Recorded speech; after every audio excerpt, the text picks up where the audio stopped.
আমাৰ সদৌ কলিতা ছাত্ৰ সন্থাৰ কেন্দ্ৰীয় সভাপতি শ্ৰীযুত নৱজিৎ বৰ্মন। দ্বিতীয় কাৰ্যসূচী অসম কেশৰী অম্বিকাগিৰি ৰায়চৌধুৰীৰ প্ৰতিচ্ছবিত মাল্যাৰ্পণ কৰিব ডাক্তৰ মৃগাংক ডেকা, প্ৰতিষ্ঠাপক সাধাৰণ সম্পাদক সদৌ কলিতা ছাত্ৰ সন্থা কেন্দ্ৰীয় সমিতি। ইয়াৰ পিছতেই আমাৰ আন্তঃ মহাবিদ্যালয় তৰ্ক প্ৰতিযোগিতাখনি আৰম্ভ হ'ব। আজিৰ বিষয় সদনৰ মতে অসমীয়া জাতিয়ে নিজৰ পথাৰ আৰু বজাৰ ৰক্ষা কৰিবলৈ সক্ষম হৈছে। ইংৰাজীত ক'বলৈ গ'লে according to the House, Assamese community have been able to protect their farm and trade. এই প্ৰতিযোগিতাৰ প্ৰথম পুৰস্কাৰ নগদ 5,000 টকা আৰু বঁটা, দ্বিতীয় পুৰস্কাৰ নগদ 4,000 টকা আৰু বঁটা, তৃতীয় পুৰস্কাৰ নগদ 3,000 টকা আৰু বঁটা। আবেলি 4 বজাত বঁটা বিতৰণী সভাখনি অনুষ্ঠিত হ'ব। ইতিমধ্যে আমাৰ মাজত কেইবাগৰাকীও বিশিষ্ট ব্যক্তি আহি উপস্থিত হৈছে, কিন্তু এতিয়া আমি তৰ্ক প্ৰতিযোগিতাখন অকণমান পলম হ'ল অনুষ্ঠিত হোৱাত। আমাৰ বিচাৰকসকল এতিয়াও আহি উপস্থিত হোৱা নাই। আমি আমাৰ প্ৰথম কাৰ্যসূচীটো আৰম্ভ কৰিবলৈ লৈছোঁ। প্ৰথম কাৰ্যসূচী আজিৰ যে বন্তি প্ৰজ্বলন, আৰু বন্তি প্ৰজ্বলন কৰিবলৈ মই সদৌ কলিতা ছাত্ৰ সন্থাৰ কেন্দ্ৰীয় সমিতিৰ সন্মানীয় সভাপতি শ্ৰীযুত নৱজিৎ বৰ্মন ডাঙৰীয়াক বিনম্ৰ অনুৰোধ জনাইছোঁ।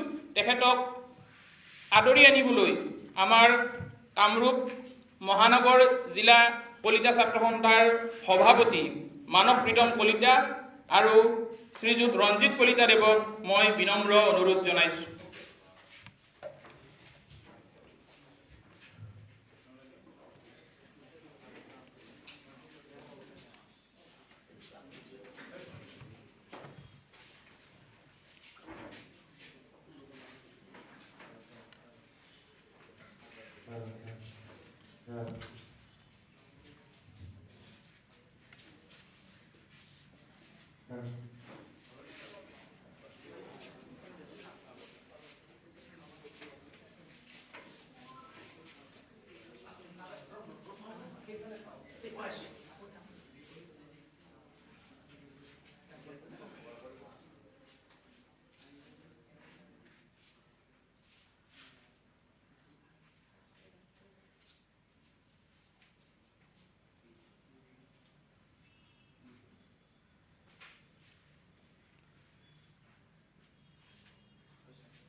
এইবাৰ অসম কেশৰী অম্বিকাগিৰি ৰায়চৌধুৰীৰ প্ৰতিচ্ছবিত মাল্যাৰ্পণ কৰিব সদৌ কলিতা ছাত্ৰ সন্থাৰ প্ৰতিষ্ঠাপক সাধাৰণ সম্পাদক ডাক্তৰ মৃগাংক ডেকাই।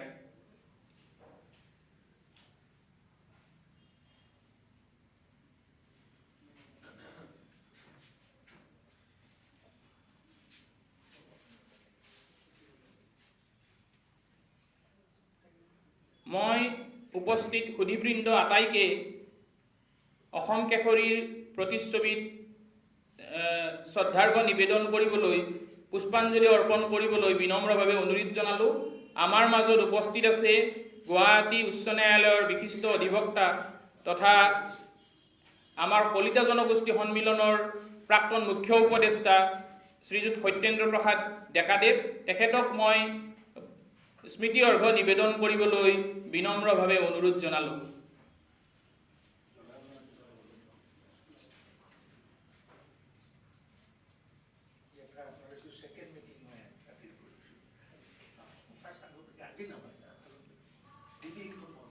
আমাৰ মাজত উপস্থিত আছে আমাৰ কটন বিশ্ববিদ্যালয়ৰ অৱসৰপ্ৰাপ্ত অধ্যাপক, হিন্দী বিভাগৰ মুৰব্বী ডক্টৰ অমূল্য বৰ্মন ছাৰকো অসম কেশৰীৰ প্ৰতিচ্ছবিত পুষ্প অৰ্ঘ্য নিবেদন কৰিবলৈ মই বিনম্ৰভাৱে অনুৰোধ জনালোঁ।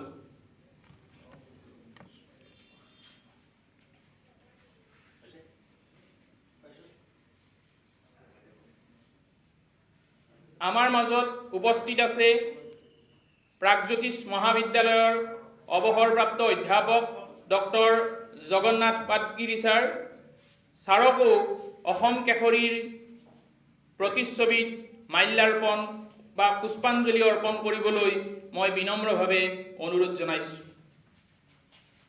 আমাৰ মাজত উপস্থিত আছে কলিতা জনগোষ্ঠী সন্মিলন অসমৰ উপসভাপতি শ্ৰীযুত দেৱকুমাৰ ডেকাদেৱ, তেখেতকো মই পুষ্পাঞ্জলি অৰ্পণ কৰিবলৈ বিনম্ৰভাৱে অনুৰোধ জনাইছোঁ।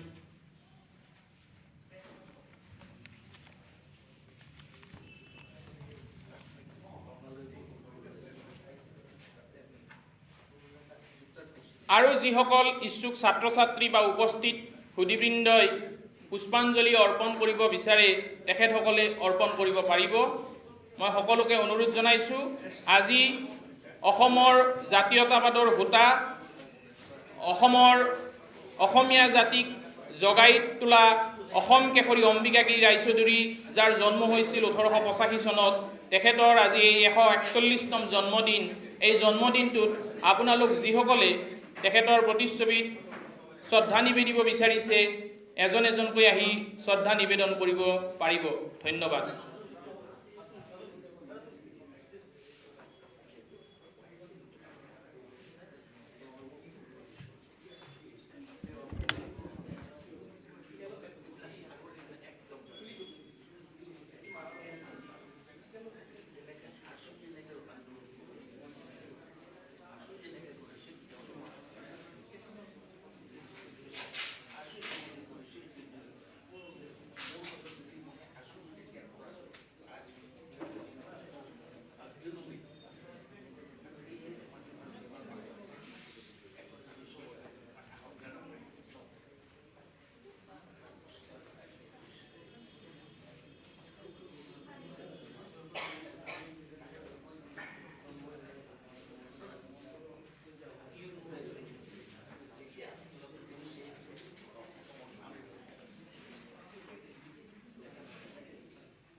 ইংলিছৰ টপিকটো আছামিজ কমিউনিটি।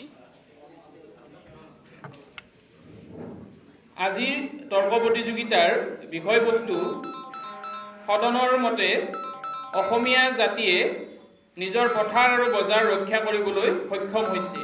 ইংৰাজীত Assamese community have been able to protect their farms and trades. ধন্যবাদ। হেল্ল'।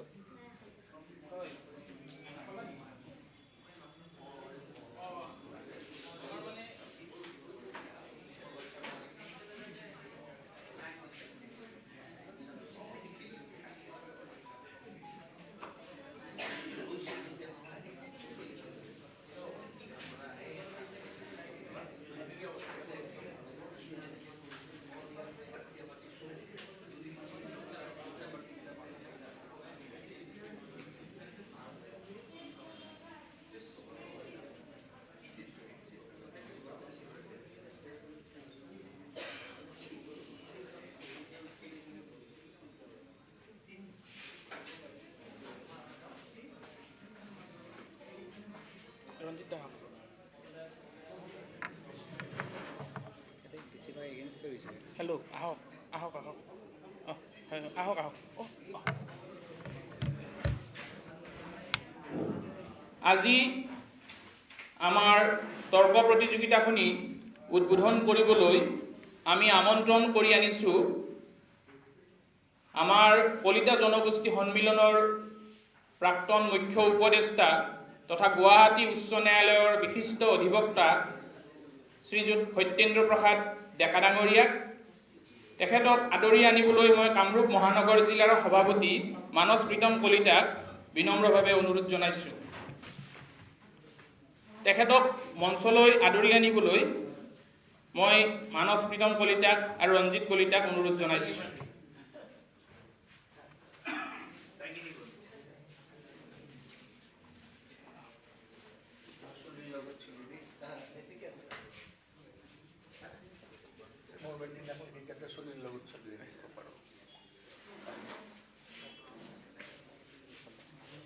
তেখেতক এখনি ফুলাম গামোচাৰে সম্বৰ্ধনা জনাব কামৰূপ মহানগৰ জিলাৰ সভাপতি মানস প্ৰীতম কলিতাই, মানস জ্যোতি কলিতাই।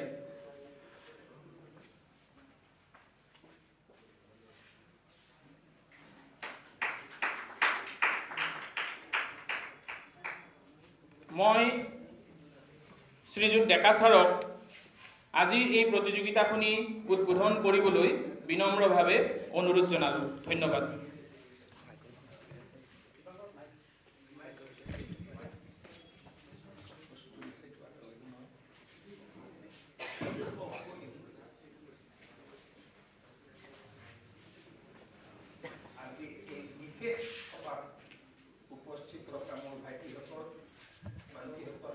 আৰু লগতে মোৰ বন্ধুসকল, মই নিজকে নিজে আপ্লুত হৈছোঁ। এই সমাজটোত আপোনালোকৰ যিটো মোৰ উদ্দেশ্য, সেই উদ্দেশ্যটোৰ লগত আজি মই 20 বছৰৰ পৰা জড়িত হৈ আছোঁ। গতিকে মোৰ আজি বহু মিটিং আছে, মই যাম অলপ পিছতে, আমাৰ কিবা হাইকোৰ্টৰ এখন মিটিং আছে। তথাপিও মই বোলো না, মই এবাৰ মুখখন দেখা দিম। আৰু এই ব্যক্তিগৰাকীৰ লগতো মই আছিলোঁ, ককা বুলি কওঁ, তেখেতৰ ফাদাৰ মোৰ প্ৰফেচাৰ, ছোৱালী আছে যে। গতিকে মই বোলে এবাৰ মই মাত এষাৰ দি আহিম, মানুহ ৰখি আছে, আপোনালোক পালোঁ। আৰু মোক এটা আজি যিটো দিলে, আপোনালোকৰ যিটো আগত হেৰিত দেখিছোঁ, যিটো আপোনালোকৰ উদ্দেশ্য, সেই উদ্দেশ্য সফল হ'ব লাগিব। কাৰণ এইটো ৰাইজৰ কথা, দহজনৰ কথা, আমাৰ ভাত, আমাৰ কাঁহী, আমাৰ হেতেলি বুলি কৈছোঁ, আমাৰ এই গোটেই বস্তু। তাৰ আগত আমি কাকো হেৰি কৰিবলৈ নিদিওঁ, তেতিয়াহ'লে আমাৰ প্ৰাণ থাকে। আৰু বৰ ভাল লাগিছে, মই বাৰু অসমবাসীৰে আশীৰ্বাদ আপোনালোকে পাব, সেইটো কৰিবই লাগিব।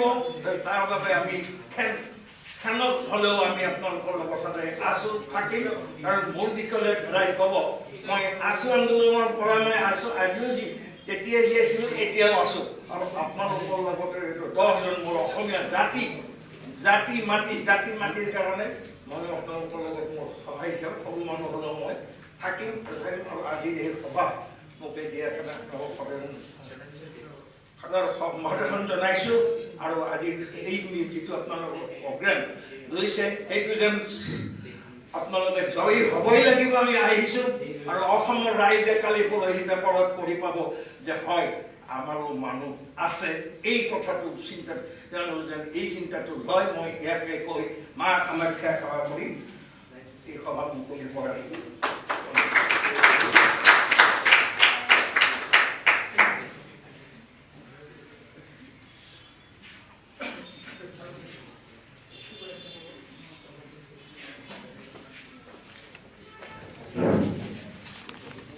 আজিৰ আমাৰ তৰ্ক প্ৰতিযোগিতাখনি মুকলি কৰাৰ বাবে মই সন্মানীয় শ্ৰীযুত সত্যেন্দ্ৰ প্ৰসাদ ডেকাদেৱক অন্তৰৰ পৰা অশেষ ধন্যবাদ জ্ঞাপন কৰিছোঁ, আন্তৰিক শ্ৰদ্ধা নিবেদন কৰিছোঁ। তেখেতে 2010 চনৰ আমাৰ যেতিয়া এই তৰ্ক প্ৰতিযোগিতাখনি প্ৰথমবাৰৰ বাবে অনুষ্ঠিত হৈছিল, তেখেতেই স্পীকাৰ হিচাপে, অধ্যক্ষ হিচাপে তেখেতে ভূমিকা গ্ৰহণ কৰিছিলে। আৰু এইবাৰ তেখেতক আমি উদ্বোধক হিচাপে পাই আমি নথৈ আনন্দিত হৈছোঁ। সেইবাৰ আমাৰ কটন মহাবিদ্যালয়ত অনুষ্ঠিত হৈছিলে, বৰ্তমান বিশ্ববিদ্যালয়।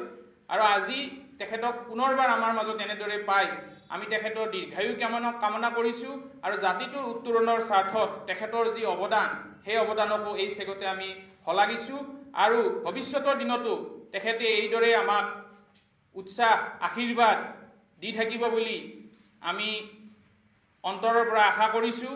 তেখেতক পুনৰবাৰ ধন্যবাদ জনাই মই পৰৱৰ্তী কাৰ্যসূচীলৈ আগবাঢ়িছোঁ। আমাৰ আজিৰ প্ৰতিযোগিতাখনত অকণমান মনোযোগ দি শুনিব। 22গৰাকী প্ৰতিযোগীয়ে ইতিমধ্যেই নাম ভৰ্তি কৰিছে। এই 22গৰাকী প্ৰতিযোগীৰ মই পুনৰবাৰ কৈছোঁ, যিসকল সপক্ষে আছে আমাৰ বাওঁহাতে আসন গ্ৰহণ কৰক, বিপক্ষে সোঁহাতে আসন গ্ৰহণ কৰক। মই নামসমূহ পুনৰবাৰ মাতি দিছোঁ। যদি কাৰোবাৰ নাম ৰৈ গৈছে মোক শুধৰাই দিব। যদি নামসমূহ উচ্চাৰণত বা ক'ৰবাত ভুল হৈছে তাকো শুধৰাই দিব পাৰিব। মই পুনৰবাৰ কৈ আছোঁ, শ্বাহ আলম আলী তেখেত in favour of the motion, সপক্ষে বক্তব্য ৰাখিব শ্বাহ আলম আলী। ৰক্তিম কমল ভৰদ্বাজ তেখেত আহি উপস্থিত হৈছেনে? হয়। আপুনি for the motion, against the motion, okay, against the motion. Dipjyoti Das against the motion, Tanzil Wajed against the motion, Asaful Islam against the motion, Sanghamitra Nandi Majumdar for the motion, Darina Goswami against the motion. Sudipta Kalita আমাৰ মাজত উপস্থিত আছেনে? Sudipta Kalita. Madhurya Phukan for the motion, Rohit গাঁওখোৱা against the motion, Jagriti Baruah against the motion, Rishita Baishya আমাৰ মাজত উপস্থিত আছেনে? আপুনি সপক্ষেনে? Against the motion, okay. Then Jit Pathak উপস্থিত আছেনে? Mintu Deka against the motion, Jugal Kishore Kalita against the motion, Bikash Bora for the motion, Darshan Jyoti Nath against the motion, Rishita Baishya আকৌ এবাৰ ক'লে দেখি। অ' এইটো কাটি দিব লাগিব নে? ক'ত আছে ঋষিতা? এইটো কাটি দিয়ক, এইটো কাটি দিব লাগিব ন? এইটো তেতিয়াহ'লে প্ৰথম নহয়। Nikhil Maheshwari against the motion, Udipta Talukdar against the motion, Agastya Kashyap against the motion, Jananjay দেৱ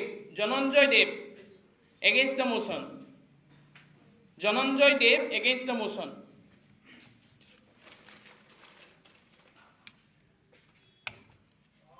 আৰু যদি কাৰোবাৰ নাম ৰৈ গৈছে আপোনালোকে আমাক জনাব পাৰিব। আৰু যদি কোনোবাই পঞ্জীয়ন কৰিব বিচাৰে মই শেষবাৰৰ বাবে অনুৰোধ জনাইছোঁ, যদি কাৰোবাৰ নাম ৰৈ গৈছে আমাক আহি জনাব পাৰিব। ধন্যবাদ।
ঠিকনা না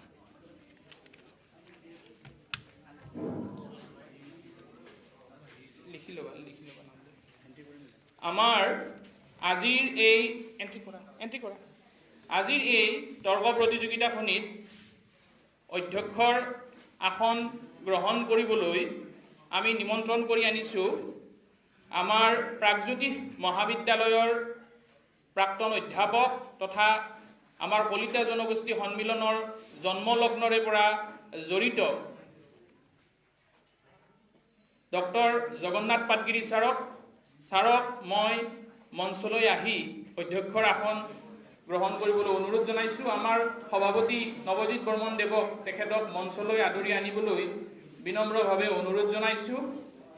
ইতিমধ্যে আমাৰ বিচাৰকসকলো আহি উপস্থিত হৈছে। মই পাটগিৰি ছাৰক মঞ্চত আসন গ্ৰহণ কৰিবলৈ অনুৰোধ জনাইছোঁ। ছাৰক এখনি ফুলাম গামোচাৰে সম্বৰ্ধনা জনাব আমাৰ শ্ৰী ৰঞ্জিত কলিতাই। এই চেগতে মই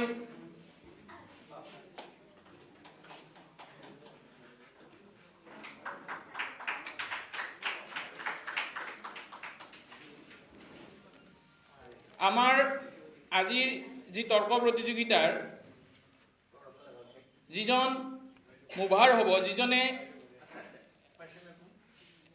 বিলখন বা বিধেয়কখন সদনত উত্থাপন কৰিব, তেওঁক আমি লটাৰীৰ জৰিয়তে বাছনি কৰিম। ইয়াৰ আগতে আমাৰ দুয়োগৰাকী সন্মানীয় বিচাৰক আমাৰ মাজত আহি উপস্থিত হৈছে। আমাৰ মাজত আহি উপস্থিত হৈছে এসময়ৰ অসমৰ এগৰাকী বিশিষ্ট তাৰ্কিক তথা অধিবক্তা, বৰ্তমান অধিবক্তা শ্ৰী মৃদুল বৰ্মন ডাঙৰীয়া। তেখেতক মই বিচাৰকৰ আসন গ্ৰহণ কৰিবলৈ বিনম্ৰভাৱে অনুৰোধ জনাইছোঁ। আমাৰ মাজত আহি উপস্থিত হৈছে অসমৰ আন এগৰাকী বিশিষ্ট তাৰ্কিক কটন বিশ্ববিদ্যালয়ৰ প্ৰাক্তন ছাত্ৰ একতা সভাৰ প্ৰাক্তন সভাপতি ত্ৰিদীপ ভাগৱতী। মই তেওঁকো বিচাৰকৰ আসন গ্ৰহণ কৰিবলৈ বিনম্ৰভাৱে অনুৰোধ জনাইছোঁ। দুয়োগৰাকী বিচাৰকক ফুলাম গামোচা আৰু এটি উপহাৰৰ টোপোলাৰে আদৰণি জনাবলৈ মই কামৰূপ মহানগৰ জিলা কলিতা ছাত্ৰ সন্থাৰ সভাপতি মানস জ্যোতি কলিতাক মই অনুৰোধ জনাইছোঁ।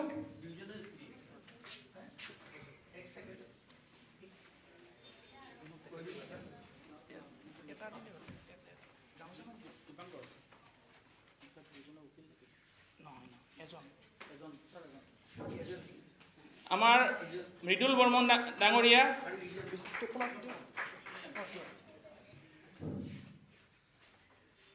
আমি তেখেতক আমাৰ মাজত পাই নথৈ আনন্দিত হৈছোঁ। আমাৰ মাজত আছে কটন বিশ্ববিদ্যালয়ৰ ছাত্ৰ একতা সভাৰ প্ৰাক্তন সভাপতি তথা বিশিষ্ট তাৰ্কিক ত্ৰিদীপ ভাগৱতী। তেখেতক এখনি ফুলাম গামোচা আৰু উপহাৰৰ টোপোলাৰে আদৰণি জনাবলৈ মই বিনম্ৰভাৱে অনুৰোধ জনালোঁ উদ্যোক্তাসকলক।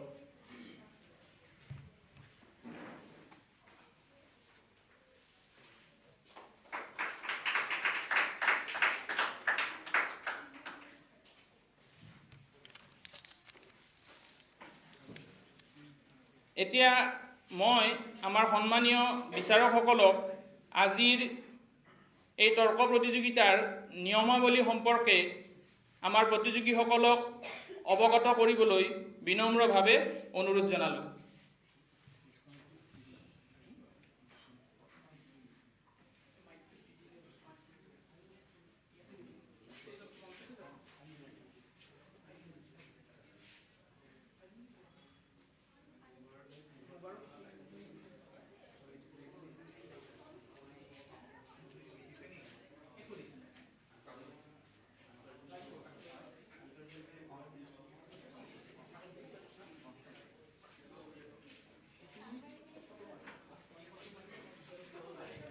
নমস্কাৰ। যিহেতু অলপ পাছতেই সদন আৰম্ভ হ'ব, মই সদনৰ কাম কাজ আৰম্ভ হোৱাৰ আগতে বিচাৰকে আচলতে কথা কোৱাৰ বৰ বেছি নিয়মো নাই, বৰ বেছি প্ৰয়োজনো নাই। মই নিয়মাৱলীখিনি কেৱল কৈ দিব বিচাৰিছোঁ।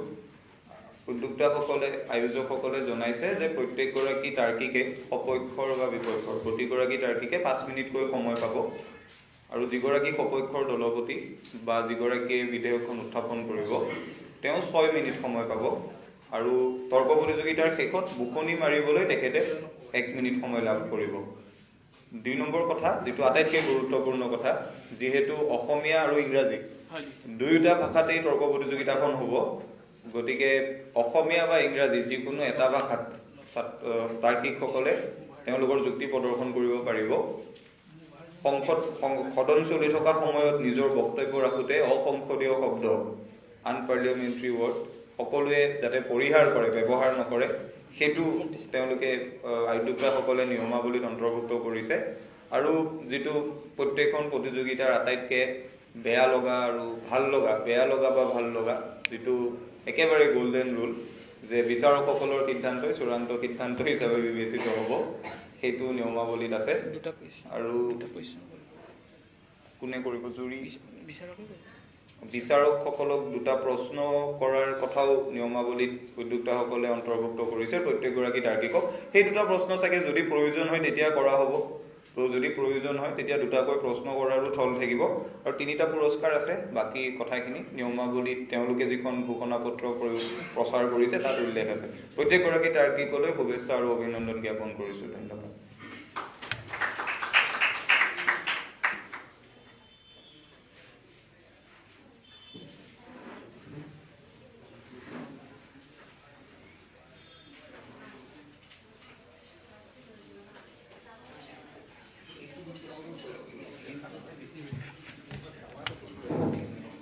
মই সন্মানীয় বিচাৰক মহোদয়ক ধন্যবাদ জ্ঞাপন কৰিছোঁ।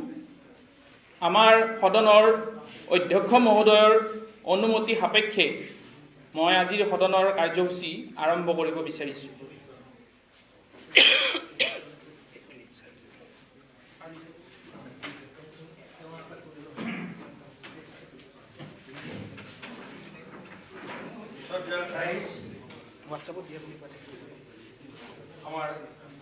আমাৰ বিচাৰকসকলক পালোঁ। এটি গীত আছে, মানুহে মানুহৰ বাবে, ময়ো উকিল, তাতেও উকিল কৰিছে। যদি সেইকাৰণে কৈছোঁ, উকিলে উকিলৰ বাবে যদিহে নাভাবে, ভাবিব কোনে? আজি ভাবিব আমাৰ যিখিনি কেণ্ডিডেট আৰু সমগ্ৰ ৰাইজে। তাৰ আগতে সকলো ৰাইজকে মই এটা অনুৰোধ কৰিছোঁ প্ৰেচিডেণ্ট ছেক্ৰেটাৰীকো। আমাৰ এগৰাকী মহান ব্যক্তি আমাৰ মাজত আজি নাই যদিও আছে, এই আমাৰ পুৰা নাই যদিও আমাৰ মাজত আছে। আহক সকলোৱে আজি এই শুভ দিনত আমি তেখেতক এটা শ্ৰদ্ধাঞ্জলি আমি নিজৰ ঠাইৰ পৰা থিয় হৈ নমস্কাৰ এটি জনাম।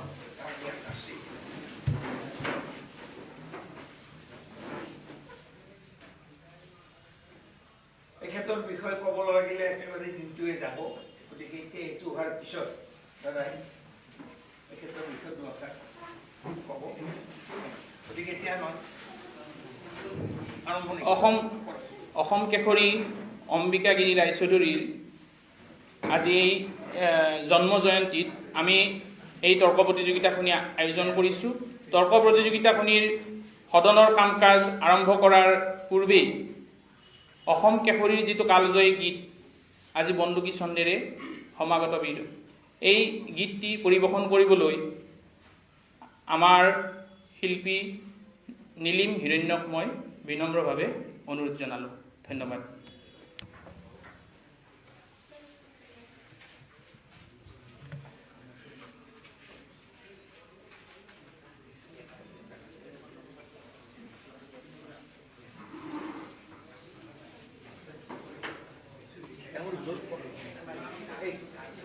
তেখেতৰ য'ত কনভিডিয়েণ্ট হয় তাতে য'তে কনভিডিয়েণ্ট হয়। হেল্ল' বাবা, আপোনাৰ য'ত কনভিনিয়েণ্ট হয় গীত আপুনি তাতে গীত গাব। তেখেতক এখনি ফুলাম গামোচাৰে সম্বৰ্ধনা জনাবলৈ মই ৰঞ্জিত কলিতা দেৱক অনুৰোধ জনাইছোঁ, লগতে এটি উপহাৰৰ টোপোলা।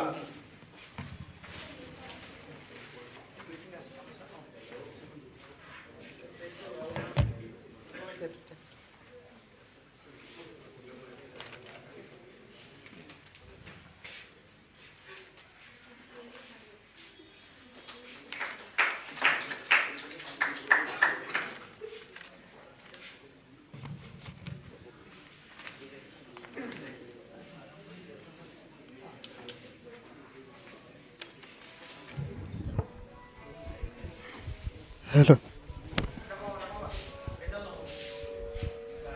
Hello. Hello.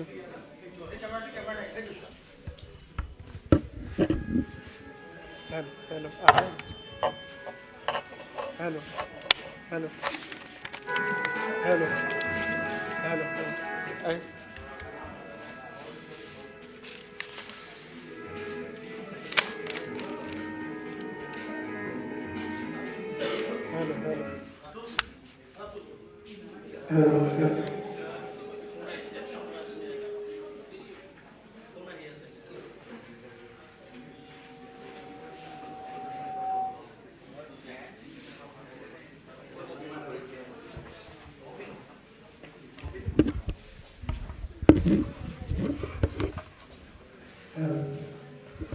Hello. Hello.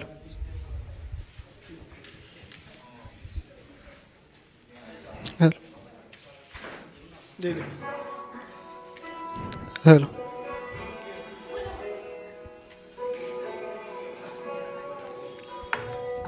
Hello.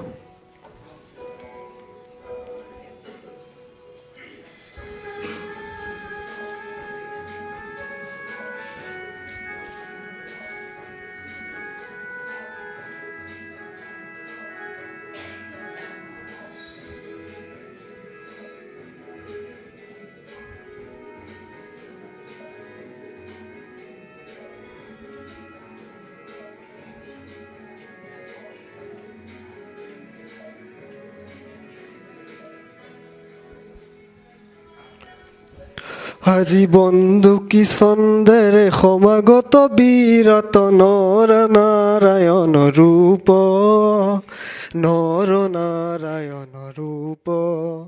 আজি বন্দুকি ছন্দেৰে সমাগত বিৰত নৰ নাৰায়ণ ৰূপ, নৰ নাৰায়ণ ৰূপ। পঙ্কিল পৰাধীন কুৎসিত শীত মন, নাই ফুলৰ চন্দন ধূপ, নাই ফুল চন্দন ধূপ।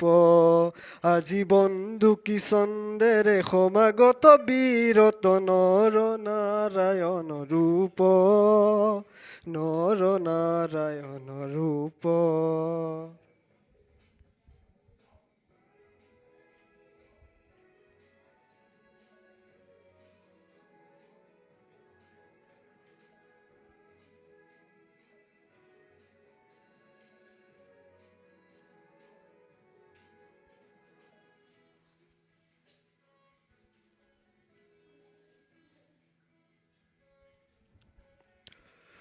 দূৰদা পৰত শুনিছো পাখন্দে, জয় কৰি শব্দ ধৰিতি।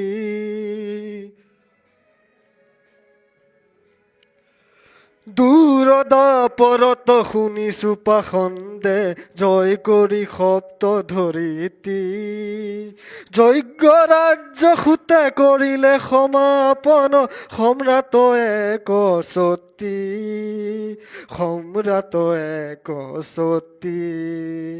দেশ দেশ জুৰি লাখ লাখ ভূপতি, গালে আহি মুক্ত গায়তী, গালে আহি মুক্ত গায়তী। আজি দাসত বন্ধন ৰুধিত কণ্ঠত, নুফুটে ৰাগিনী অনুৰূপ, নুফুটে ৰাগিনী অনুৰূপ। আজি বন্দুকি ছন্দেৰে সমাগত বিৰত নৰ নাৰায়ণ ৰূপ, নৰ নাৰায়ণ ৰূপ।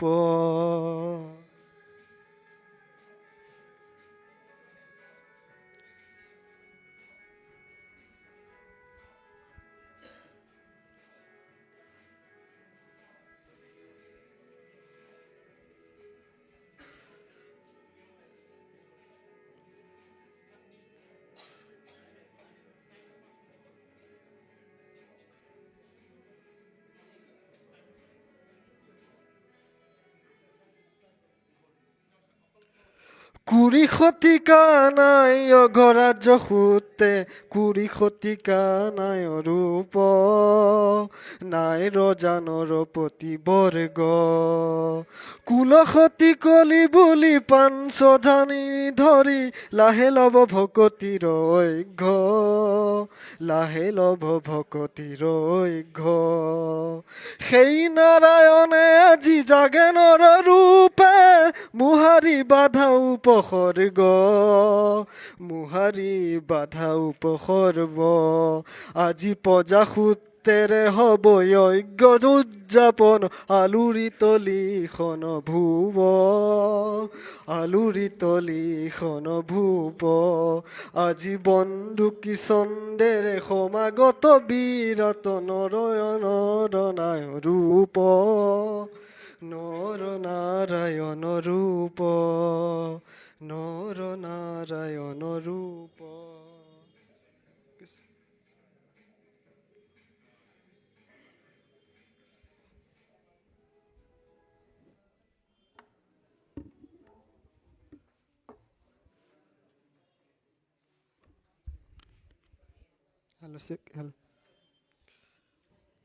গীতটো গাওঁতে কিবা ভুল হ'ব পাৰে, ক্ষমা কৰি দিব। ময়ো নতুন, শিকিছোঁ গীত, শিকি এনেকৈ গাবলৈ চেষ্টা কৰিছোঁ। আৰু গীতটো শব্দবিলাকো বহুত কঠিন, সেইবাবে অলপ চেষ্টা কৰিছোঁ, অলপ ক্ষমা কৰি দিব আৰু গীতটো গাইছোঁ।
সকলোলৈ মোৰ আদৰপূৰ্বক নমস্কাৰ। আজিৰ তৰ্ক প্ৰতিযোগিতাৰ বিষয় হৈছে অসমীয়া জাতি নিজৰ পথাৰ আৰু বজাৰ ৰক্ষা কৰিবলৈ সক্ষম হৈছে। মাননীয় অধ্যক্ষ মহোদয়, আজি এই বিতৰ্কৰ মোৰ প্ৰথমটি যুক্তি হৈছে যে অসমীয়া জাতিৰ নিজৰ ভাষা, সংস্কৃতি, বিহু, নামঘৰ, সত্ৰ ব্যৱস্থা আজিও জীয়াই ৰাখিবলৈ সক্ষম হৈছে। অধ্যক্ষ মহোদয়, বিশ্বায়নৰ যুগতো অসমীয়া মানুহে ৰঙালী, ভোগালী আৰু কাতি বিহু পালন কৰি নিজৰ মূল পৰিচয় ৰক্ষা কৰি আহিছে। মাননীয় অধ্যক্ষ মহোদয়, যি জাতিয়ে নিজৰ উৎসৱ আৰু ভাষা ৰক্ষা কৰিব পাৰে, সেই জাতিয়ে নিজৰ পথ ৰক্ষা কৰিব পাৰে। অধ্যক্ষ মহোদয়, যদি অসমীয়া জাতিয়ে নিজৰ অস্তিত্ব ৰক্ষা কৰিব নোৱাৰিলেহেঁতেন, তেন্তে আজি আমি আমাৰ নিজৰ ভাষা, নিজৰ সংস্কৃতি আৰু নিজৰ মাটি এই মঞ্চত আলোচনাৰ বিষয় হ'ব নোৱাৰিলেহেঁতেন। সদনৰ অনুমতি লৈ মই এটা প্ৰশ্ন তুলিব বিচাৰিছোঁ বিৰোধী দলৰ সদস্যসকললৈ। কিছুমান মানুহে কয় অসমীয়া জাতিটো বোলে সাৰহোৱা জাতি। তেওঁলোকক মই সুধিব বিচাৰিছোঁ, এই দেশৰ চাহ, তেল আৰু গেছ কোনে উৎপাদন কৰে? ইণ্টাৰনেটে নে অসমীয়া মানুহেই? মাননীয় অধ্যক্ষ মহোদয়, মোৰ দ্বিতীয়টি যুক্তি হৈছে যে 1960 চনৰ অসমীয়া ভাষা আন্দোলন আৰু 1985 চনৰ অসম আন্দোলনে এইটোৱে প্ৰমাণ কৰে যে অসমীয়া জাতিয়ে নিজৰ অধিকাৰ আৰু পৰিচয় ৰক্ষাৰ বাবে সংগঠিতভাৱে আগবাঢ়িছে। অধ্যক্ষ মহোদয়, ভাষা যদি ৰক্ষা পায়, তেনেহ'লে অসমীয়া জাতিয়ে পথ নিজে নিজে ৰক্ষা পাব। আৰু মাননীয় অধ্যক্ষ মহোদয়, আহোম ৰাজত্বৰ 600 বছৰ সময়ছোৱাত অসমীয়া কৃষি ব্যৱস্থা আত্মনিৰ্ভৰ আছিল। পিছলৈ ধান, মৰাপাট, তিল, সৰিয়হ আদিৰ উৎপাদনে অসমক নিজে নিজে চলাব পৰা ৰাজ্য কৰি তুলিছিল। 1826 চনৰ আগলৈকে অসমত বাহিৰৰ বজাৰৰ ওপৰত নিৰ্ভৰতা প্ৰায় নাছিলে। তাৰ পাছতো ব্ৰিটিছ শাসনৰ সময়ত চাহ উদ্যোগ গঢ় লৈ উঠিছিল, যিয়ে অসমৰ বিশ্ব বজাৰৰ স্থান দিলে। স্বাধীনতাৰ পাছত বিশেষকৈ মাননীয় অধ্যক্ষ মহোদয় 1960 দশকৰ পৰা 70 দশকত অসমৰ কৃষি ব্যৱসায় চৰকাৰৰ মাৰ্কেট আৰু APMC ব্যৱস্থাৰ জৰিয়তে কৃষকে নিজৰ উৎপাদন নিজে বিক্ৰী কৰিবৰ সুযোগ পাইছে। মাননীয় অধ্যক্ষ মহোদয়, এই তথ্যখিনিৰ দ্বাৰা এইটোৱে প্ৰমাণিত যে অসমীয়া মানুহে অতীতৰ পৰাই নিজৰ পথাৰ আৰু বজাৰ ৰক্ষা কৰি আহিছে আৰু ভৱিষ্যতলৈ ৰক্ষা কৰি থাকিব। অধ্যক্ষ মহোদয়, বিপক্ষ দলৰ সদস্যসকলে হয়তো এনেকৈ কম বুলি ভাবিছে অসমীয়া জাতিয়ে নিজৰ পথাৰ আৰু বজাৰ ৰক্ষা কৰিব নোৱাৰে। মই তেওঁলোকক ক'ব বিচাৰিছোঁ, এইবোৰ ইতিহাস নপঢ়াৰ ফল নে ইতিহাস নুবুজাৰ ফল?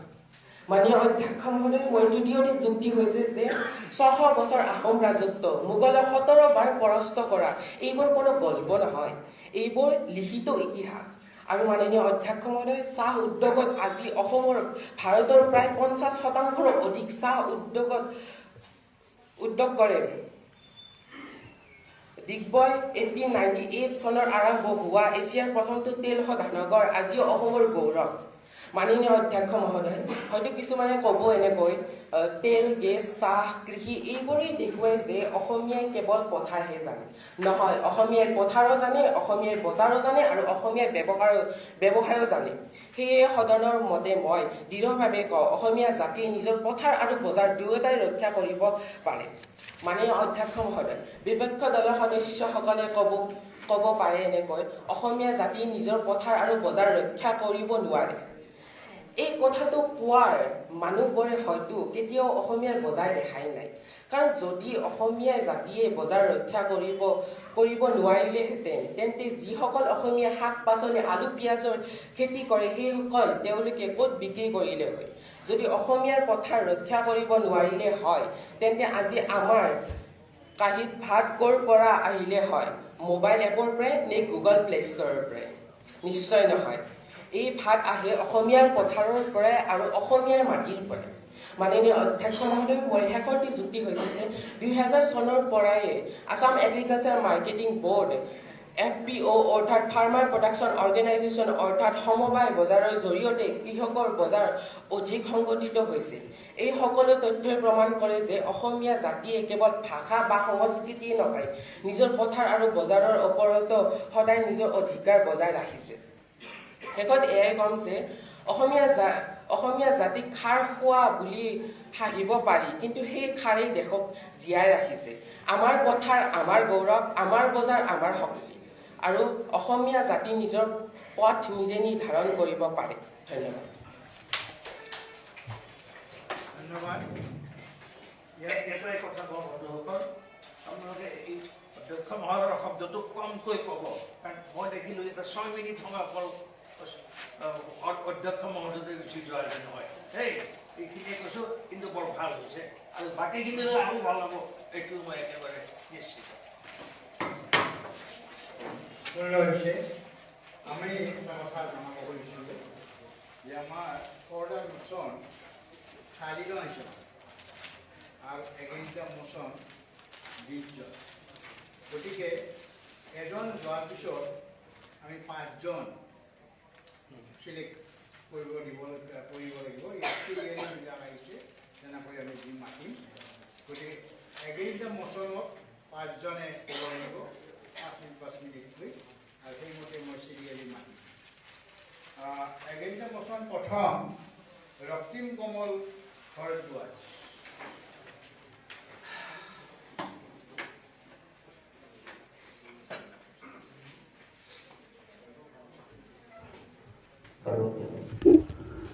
নমস্কাৰ মাননীয় অধ্যক্ষ মহোদয় আৰু পবিত্ৰ সদন।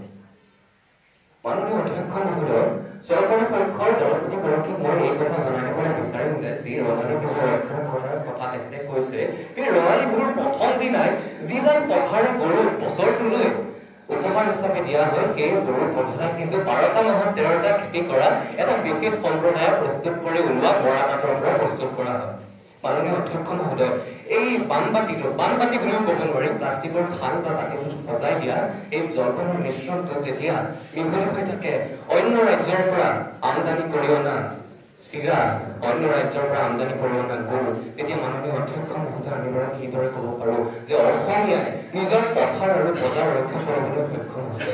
আজি যেতিয়া এনেকুৱা অৱস্থা দেখিবলৈ পাওঁ, তেতিয়া মই অম্বিকা গিৰি ৰায়চৌধুৰী 1919 চনত চেতনাৰ আলোচনীৰ 4ৰ্থ সংখ্যাত কোৱা কথা কিছুমান বিশ্বাস কৰিবলৈ বাধ্য হওঁ। তেখেতে কৈছিলে যে অসমীয়াৰ নাই আত্মচেতনা, অসমীয়াৰ নাই আত্মবিশ্বাস, অসমীয়াৰ বজাৰ পথাৰ মাটি বাৰী ৰাজনীতি অৰ্থনীতি, যে অসমীয়াৰ বজাৰ পথাৰ মাটি ৰাজনীতি অৰ্থনীতি সকলো আনৰ হাতত যেতিয়া গতাই দিয়া হ'ব, তেতিয়া জোৰ কৰি হাত পোৱা সময়ত যেতিয়া অসমীয়াই বুজি পাব, তেতিয়া বহুতো দূৰ হ'ব।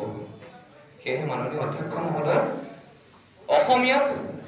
অসমীয়াৰ চেতনাৰ কথা ক'বলৈ, প্ৰকৃত সমস্যাবোৰ জনাই দিবলৈ, মিছা আশাৰ আঁৰত অসমীয়াক নাৰাখিবলৈ আজি সেয়েহে মই ৰক্তিম কমল ভৰদ্বাজে বি বৰুৱা মহাবিদ্যালয়ৰ প্ৰথম ষাণ্মাসিকৰ ছাত্ৰই এই আজি সদনত উপস্থাপন হোৱা এই বিধেয়কখনৰ সম্পূৰ্ণৰূপে মই তীব্ৰ বিৰোধিতা কৰিছোঁ। মাননীয় অধ্যক্ষ মহোদয়, অসমৰ যিটো কৃষি কৰা যিটো শ্ৰেণী, সেই দুটাক আৰু দুটা ভাগত ভাগ কৰিব পাৰি। এটা হৈছে সম্পূৰ্ণৰূপে কৃষি নিৰ্ভৰশীল, আৰু অন্যটো হৈছে কৃষিৰ লগতে যে চৰকাৰী বা ব্যক্তিগত চাকৰি এটাৰ লগত জড়িত। এই যিটো সম্পূৰ্ণৰূপে কৃষিৰ লগত নিৰ্ভৰশীল শ্ৰেণী, সেই শ্ৰেণীটোৱে কিন্তু যেতিয়া সম্পূৰ্ণ হাত উজাৰি খেতি পথাৰত উজাৰি দিবলগীয়া হয়, তাৰ পাছত তেখেতসকলে যেতিয়া অৰ্থনৈতিক সমস্যাত ভুগিবলগীয়া হয়, তেতিয়া সেই খেতিৰ মাটিখিনিকে বেছি পেলায় বা আধি দিবলগীয়া হয়। আমি দেখা পাইছোঁ, কালি পৰহিৰ এই 2 দিন আগতে দেখা নিউজত দেখিছোঁ যে অসমীয়াৰ খেতি পথাৰত কেৱল হেলিপেড নিৰ্মাণ কৰিবৰ বাবে শিলেৰে কিদৰে পুতি পেলোৱা হৈছে। অসমীয়াৰ দুখ বুজি পাওঁ, কৃষকৰ দুখ বুজি পাওঁ, সেইবাবে আজি এই বিধেয়কখনৰ মই বিৰোধিতা কৰিছোঁ। অসমীয়াৰ কৃষকৰ কথা ইমানকৈ কিয় কৈছোঁ, কাৰণ মাননীয় অধ্যক্ষ মহোদয়, এইটো ক'বলৈ বাধ্য হৈছোঁ যে আজি অসমীয়াৰ কৃষকসকলে কেৱল খেতি পথাৰৰ ওপৰতে নিৰ্ভৰশীল হৈ চলিবলগীয়া হৈছে, কাৰণ অন্য সম্পদৰ উৎপাদন কমি আহিছে। অসমৰ চাহপাতে বাৰু বিশ্ব দৰবাৰত স্থান পাইছে, অসমৰ পাটৰ কাপোৰে, অসমৰ মুগাৰ কাপোৰে বিশ্ব দৰবাৰত স্থান পাইছে, অসমৰ কাজি নেমুৱে বিশ্ব দৰবাৰত স্থান পাইছে, কিন্তু সেই চাহ বাগানত কাম কৰা শ্ৰমিকসকলে যেতিয়া 285 টকাত কাম কৰি থাকি যেতিয়া অৰ্থনৈতিক সমস্যাত ভুগিবলগীয়া হয়, তেতিয়া সেই চাহ বাগানখন এৰি অন্য ৰাজ্যলৈ গমন কৰিবলগীয়া হয়, কাৰণ তেখেতসকলে বুজি পায় যে 285 টকাত মোৰ জীৱনটো চলোৱা সুবিধা নহ'ব। অসমৰ শিপিনীয়ে প্ৰস্তুত কৰি ওলোৱা মুগাৰ কাপোৰযোৰৰ লেনদেনটো যেতিয়া ফেঞ্চি বজাৰত যোৱাৰ পিছত সলনি হৈ যায়, তেতিয়া মাননীয় অধ্যক্ষ মহোদয়, আমি বাৰু কিদৰে ক'ব পাৰিম যে অসমীয়াই নিজৰ বজাৰ ৰক্ষা কৰিবলৈ সক্ষম হৈছে। মাননীয় অধ্যক্ষ মহোদয়, অসমখন গঠন কৰাত কেৱল এগৰাকী ব্যক্তিৰ অৱদান নাই, বহুতৰে অৱদান আছে। সেইদৰে অসমৰ যিধৰণে আজি পথাৰ আৰু বজাৰত বহুতো সমস্যা উঠি আহিছে, সেইবোৰ সমস্যাৰ বাবে সমাধানো বহুতো হ'ব লাগিব। কেৱল সেই প্ৰত্যক্ষভাৱে জড়িত ব্যক্তিসকলৰ ওপৰত আমি নিৰ্ভৰশীল হ'ব নোৱাৰিম, আমিও আমাৰ অৱদান আগবঢ়াব লাগিব। আমাৰ যিটো অম্বিকাগিৰি ৰায়চৌধুৰীয়ে কেতিয়াবাতে কৈ যোৱা অৰ্থনৈতিক জাতীয়তাবাদৰ কথা আমাৰ ঘৰৰ পৰা আৰম্ভ হ'ব লাগিব। আমি এটা ভাষাৰ অৰ্থনৈতিক মূল্য নিৰ্ধাৰণ কৰিব লাগিব।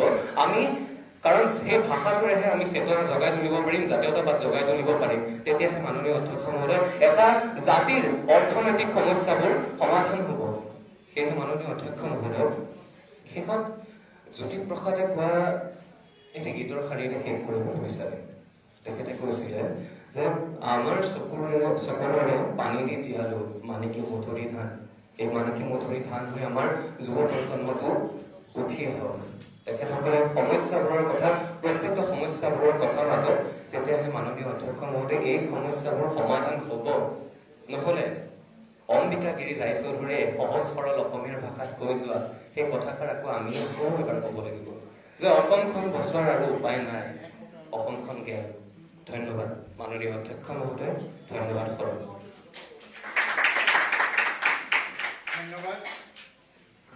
ধন্যবাদ। এই দুজনৰ আমি ফৰ মোচন আৰু এগেইনষ্ট মোচনৰ গ্ৰুপ লিডাৰ পাতি শেষত যেতিয়া সকলো কোৱা হ'ব, তেওঁলোকে আকৌ 3 মিনিট সময় দিম আমি, পিছত 2 মিনিট কৈ আকৌ ক'ব পাৰিম। গতিকে ইয়াৰ পিছত এগেইনষ্ট মোচন আমি দীপজ্যোতি দাস।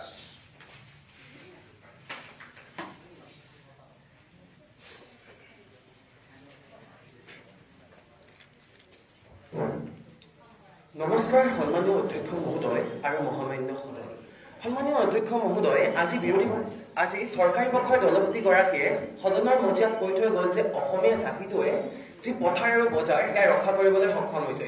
কিন্তু অধ্যক্ষ মহোদয়, যি জাতিৰ কিন্তু সংজ্ঞা হৈছে এক সংকীৰ্ণ সংজ্ঞা। এই ক্ষেত্ৰত অধ্যক্ষ মহোদয় তেওঁ বিধেয়কখন উত্থাপন কৰি তেওঁ আমাৰ যি অসমত বসবাস কৰা যি আমাৰ মিচিং, বড়ো, কাৰ্বি তেওঁলোকৰ যি সংগ্ৰাম আছে বজাৰ আৰু পথাৰ ৰক্ষা কৰাৰ ক্ষেত্ৰত, তাক কিন্তু নস্যাৎ কৰিছে অধ্যক্ষ মহোদয়। অধ্যক্ষ মহোদয়, সংকীৰ্ণতাবাদ যি শব্দ, এই সংকীৰ্ণতাবাদ শব্দটো কিন্তু এটা সংবিধান বিৰোধী শব্দ অধ্যক্ষ মহোদয়। আৰু এই সংবিধান বিৰোধী শব্দ হোৱা হেতুকে আজি যি বিধেয়কখন তেওঁ উত্থাপিত কৰিছে, এই বিধেয়কখন কেৱল সদন বিৰোধী বিধেয়কে নহয়, এই বিধেয়কখন হৈছে এখন সংবিধান বিৰোধী আৰু সদন বিৰোধী বিধেয়ক। অধ্যক্ষ মহোদয়, যি ক্ষেত্ৰত চৰকাৰী পক্ষৰ দলপতিগৰাকীয়ে উল্লেখ কৰিছে যে অসমৰ যি অসমীয়া জাতিটোৱে নিজৰ পথাৰ আৰু বজাৰ ৰক্ষা কৰিবলৈ সক্ষম হৈছে, সেই ক্ষেত্ৰত মই তাক সুধিব বিচাৰিছো, যেতিয়া আমাৰ কৃষকসকলে নিজে উৎপাদিত কৰা শস্যৰ দাম নিৰ্ধাৰিত কৰিব নোৱাৰে, সেই ক্ষেত্ৰতে কিদৰে কি যুক্তিৰে আমাৰ অসমখনৰ যি অসমীয়া জাতিয়ে পথাৰ আৰু বজাৰ ৰক্ষা কৰিব বুলি ক'ব পাৰিছে? অধ্যক্ষ মহোদয়, আমি যেতিয়া যোৰাবাট পাৰ হৈ ৰিভৈ জিলা যাওঁ, তাত কিন্তু 70-80 টকাত পোৱা আনাৰসটো যেতিয়া 70-80 টকাত পোৱা আনাৰসটো যেতিয়া গুৱাহাটী বজাৰত 110-120 টকাত পোৱা যায়, তেতিয়া আমি অধ্যক্ষ মহোদয় এটা কথা বুজি উঠো যে অসমৰ যি উৎপাদন ক্ষমতা, সেই উৎপাদন ক্ষমতা বিভিন্ন ধৰণৰ ভূমি তথা বিভিন্ন ধৰণৰ ব্যৱস্থা প্ৰয়োগ কৰা স্বত্বেও কিন্তু যি উৎপাদন ক্ষমতা সেয়াৰ বৃদ্ধি নাই হোৱা আৰু সেই ক্ৰমান্বয়ে হ্ৰাস হৈ আছে। অধ্যক্ষ মহোদয়, চৰকাৰী পক্ষৰ দলপতিগৰাকীয়ে কৈ থৈ গ'ল যে আমি ইতিহাসৰ পাঠ লুটিয়াই নাই চোৱা। তেন্তে অধ্যক্ষ মহোদয়, সেই প্ৰেক্ষাপটত মই তেওঁক ক'ব বিচাৰিছো, 1991 পৰা 2000 চনৰ ভিতৰলৈকে তেওঁ যদি ভাৰতৰ GDPৰ অংশত অসমে কিমান অৰিহণা যোগাইছে সেয়া লক্ষ্য কৰে, তেওঁ গম পাব সেয়া আছিল 2.6%, কিন্তু ক্ৰমান্বয়ে তাৰ হ্ৰাস হৈ গ'লে সেইটো হৈছে 1.9%। সেই ক্ষেত্ৰত অধ্যক্ষ মহোদয় কি ধৰণেৰে ক'ব পাৰিছে যে অসমীয়া জাতিটোৱে বজাৰ আৰু পথাৰ ৰক্ষা কৰিবলৈ সক্ষম হৈছে? অধ্যক্ষ মহোদয়, যদি মই উদাহৰণস্বৰূপে মোৰ নিজৰ গৃহ জিলা গোৱালপাৰা জিলাৰ কথা কওঁ, তেতিয়া অধ্যক্ষ মহোদয় দেখিম যে যি মৰ্ণয় অঞ্চল আছে, মৰ্ণয় অঞ্চলত বিভিন্ন ধৰণৰ উদ্যোগ প্ৰতিষ্ঠানে গা কৰি উঠিছে, কিন্তু সেই উদ্যোগ প্ৰতিষ্ঠানসমূহৰ যি মালিকী স্বত্ব, সেই মালিকী স্বত্ব কিন্তু অসমৰ এগৰাকী খিলঞ্জীয়া ব্যক্তিৰ হাতত নাই, সেয়া হৈছে চব উত্তৰ প্ৰদেশ, বিহাৰ, পাঞ্জাৱৰ পৰা অহা ব্যক্তিৰ হাতত।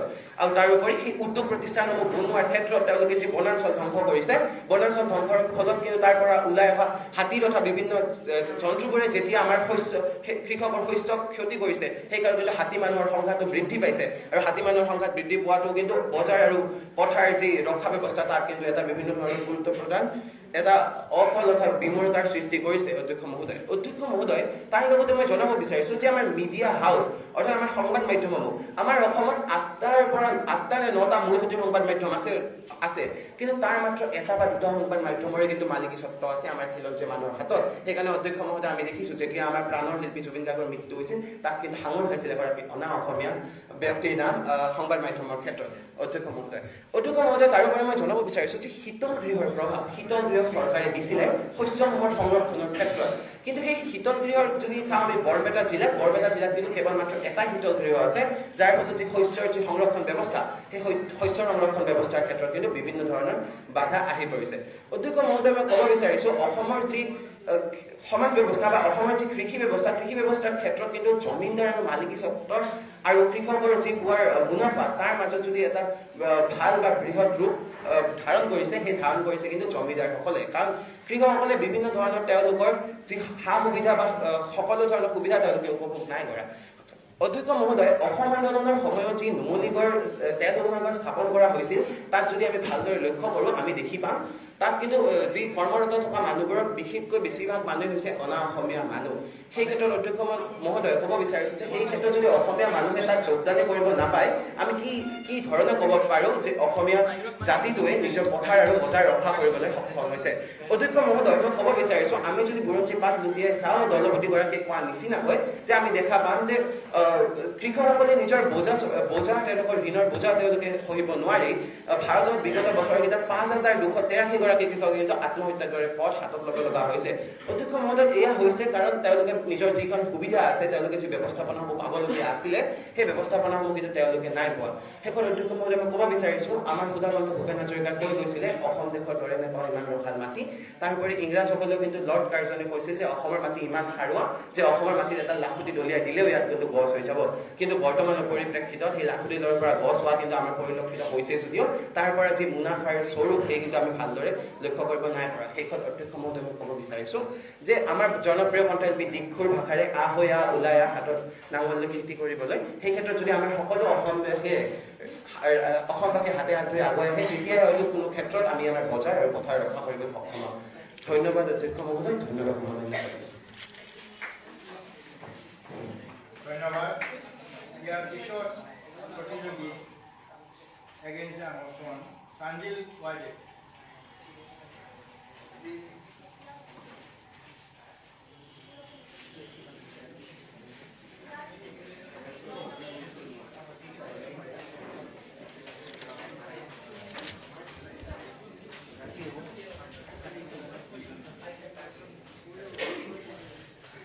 If you are sitting in a house where the doors, the windows, and the food in the kitchen are all owned by the neighbor, then you are not the owner.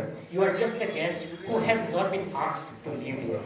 A very warm good morning to Honorable Speaker, sir, my worthy members of the Treasury bench, and all my dear friends present here. Today I, Tanzil, make my stand in front of you all to strongly oppose the motion on the topic, Assamese people has been able to safeguard its farmland and trade.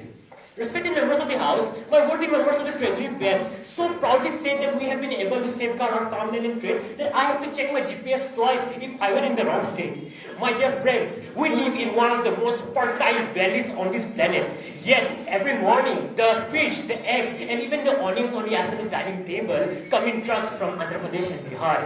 We proudly gave Bharat Ratna to our former beloved Chief Minister Gopinath Bordoloi, but sold his airport to Adani. We have the limestone mountains, but still we pay Kolkata firms for which we buy our own cement. We have the oldest oil refineries in India, still the petrol prices due to insane taxes has almost reached a century, making about 98.76 rupees as of yesterday. But that's the safeguard the members of the Treasury bench are proudly talking about. Just to be precise, I would like to put forward just 3 purely factual points in front of you all in order to oppose to this bill.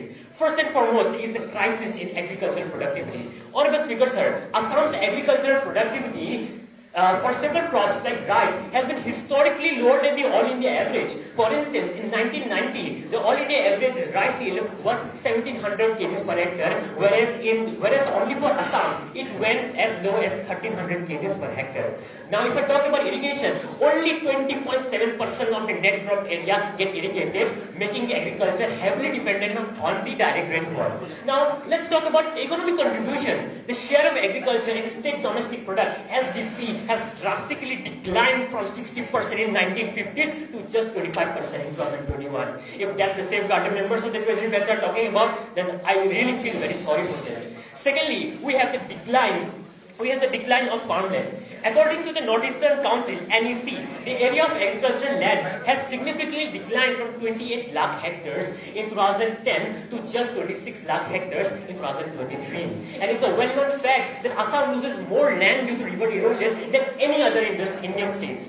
Moreover, the majority of the farmers are small and marginal, with an average holding of just 1.24 hectares, a figure which is constantly declining. And added to this is the illegal land encroachment, which has been increasing by outsiders. And thirdly, and most importantly, is the loss of indigenous trade and commerce. Respected members of the House, let us keep our hands on our heart and be honest to the fact that since the colonial era and continuing in the present, the wholesale trade and business sectors of Assam have been dominated by the non-indigenous communities who came in as bankers and agents in the beginning, but eventually they started occupying and gaining control of the whole main commerce in Assam, which is a naked fact and there is nothing to hide about it. Today, we Assamese people hesitate and even bargain to buy a hand-woven gamusa, but we proudly and happily buy a cheap machine-made gamusa, a replica of it from Gujarat or Rajasthan. That's the harsh reality. Same with the scenario with the tea industry. Honorable Speaker, sir, my heart aches to say this, but 13% of the total tea production on this planet Earth happens in the state of Assam alone. Yet, while big MNCs like Unilever or Lipton earn crores from Assam's tea, the tea plantation workers of Upper Assam earns less than 200 to 50 rupees per day, which is even, Honorable Speaker, sir, less than what an average beggar earns in India in any metropolitan city. This is the condition. Today, being an Assamese, it's a matter of deep personal regret that today I am compelled to speak in English. However, this itself is a real-life testimony how external factors have deeply influenced our lives and it has eroded our local identities. If we look around, in most cities and towns, majority of the hoarding and billboards are in English. In Google Maps, from Kashmir to Kanyakumari, each and every regional places is marked in their own languages, except for Northeast India. Now let us look at other perspectives. Even products made in Assam, we like tea, even products made in Assam, there in the labels, it is mentioned in Hindi or English, but not in our own regional languages. Because, my dear friends, believe it or not, we Assamese people have not realized and we have neglected and did not realize the importance of our culture, of our language. And by the time we realize, perhaps it would be too late. Thank you, Joya. Thank you. Next, again the motion. Nasabul, Islam.